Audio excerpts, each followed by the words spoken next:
but there are different ways we can write the basic balance sheet identity. Total assets or current assets plus net fixed assets equals current liabilities plus long-term debts plus total equity, right? If I rearrange this,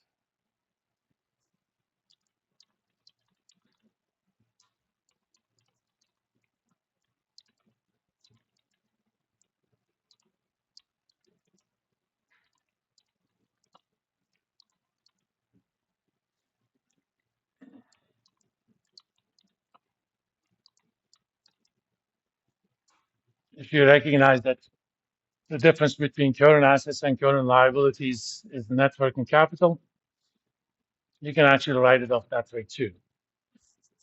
So if I gave you net working capital, net fixed assets, and total equity, you should be able to figure out long-term debt as an example.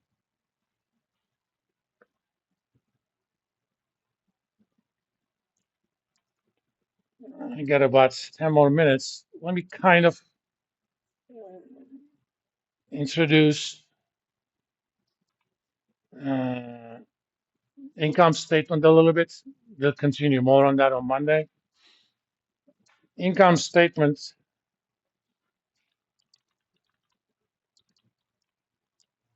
uh, revenues and expenses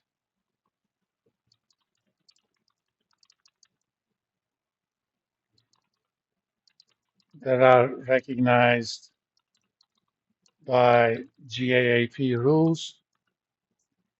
GAAP is short for generally accepted accounting principles. There are kind of two main principles you use. For revenue recognition, it's called recognition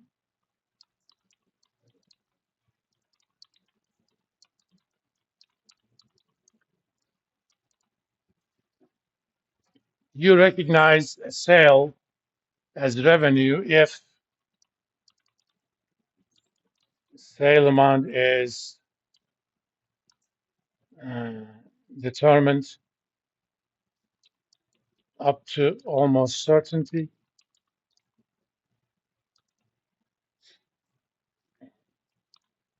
and goods are shipped.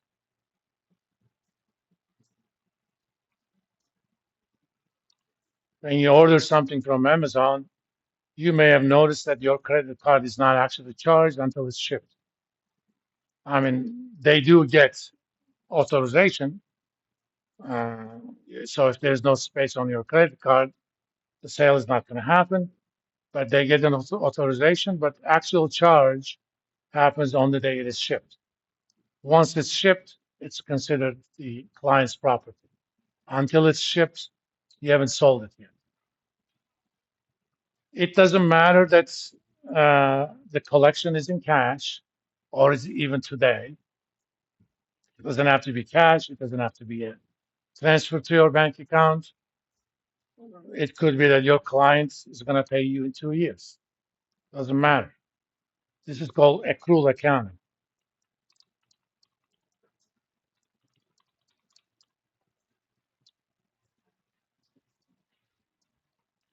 Once the revenue accrues, it's considered a sale.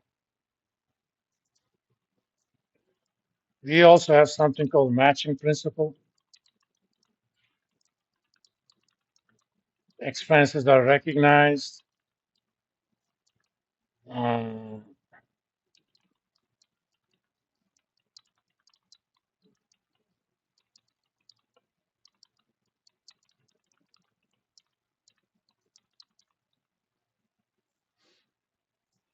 if I just sold $1 million worth of computers, all the expenses that are used to produce that sale are recognized. The rent that I'm paying for my headquarters is not part of that. I mean, it's still considered an expense, but it's a different kind of expense. We basically look at something called cost of goods sold. How much money do I need? Did I need to spend in order to produce that $1 million worth of sales? Pay my workers, spare, raw materials, parts, and so on and so forth. And the way we do the income statement, we start with uh, total revenue, how much stuff you sold. Let's look at quarterly income statements, and I'm going to look at Apple.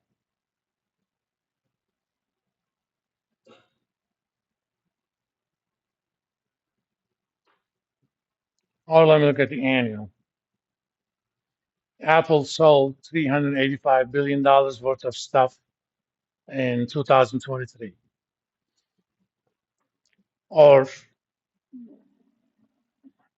their fiscal year ends at the end of September, the 12-month period that ended at the end of September 2023. Out of that, some of it is cost of revenue. That's another name for cost of goods sold. How much money you have to spend in order to get that revenue.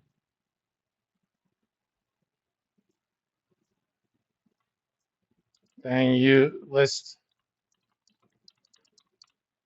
cost of revenue. The difference is called gross profit. When we're doing financial ratios, we actually express it as a percentage of uh, total revenue. So when expressed as a percentage, it's called gross margin. So looking at Apple, their gross profit is 177 billion. So that's about 45%. Right. Why am I guessing? I have a computer. So for every dollar of sales they make, they keep 46 cents before we worry about other costs. So now that's an important number. If I follow that over years, for example, let's look at 2021. In 2021, oops, I'm looking at the wrong thing. 152, that number was 41%.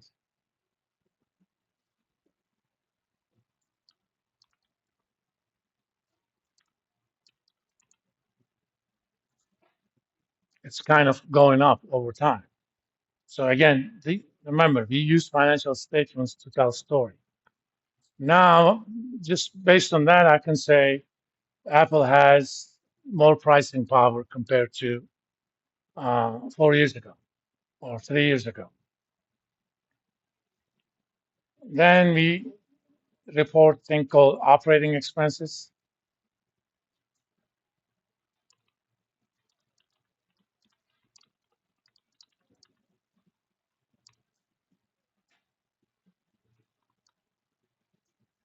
These are expenses you have to make in order to continue your operations. These would be what the money you pay to your CEO, your salaried employees, because whether or not you sold billion iPhones or 1 billion iPhones, you're going to pay your CEO exactly the same amount. So they're not part of cost of goods sold, but it is part of operating expenses. Looking at those, generically we say selling, general, and administrative costs. You know, you advertise in order to sell stuff. Okay, that's part of selling costs. We also have something called R&D. You're thinking Apple's spending $30 billion in R&D? Not necessarily, and we're going to talk about that next time. Some of that is the imputed cost of uh, granted stock options and stuff. Since they can't find anywhere to put it, they classify it as an R&D expense. I can find out how much Apple paid for that.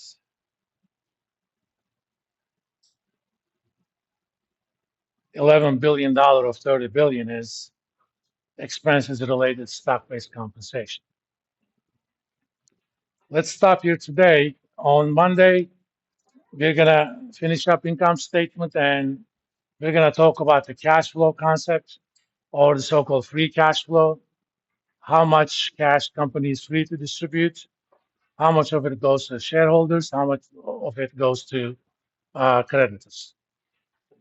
And I'll see you guys on Monday.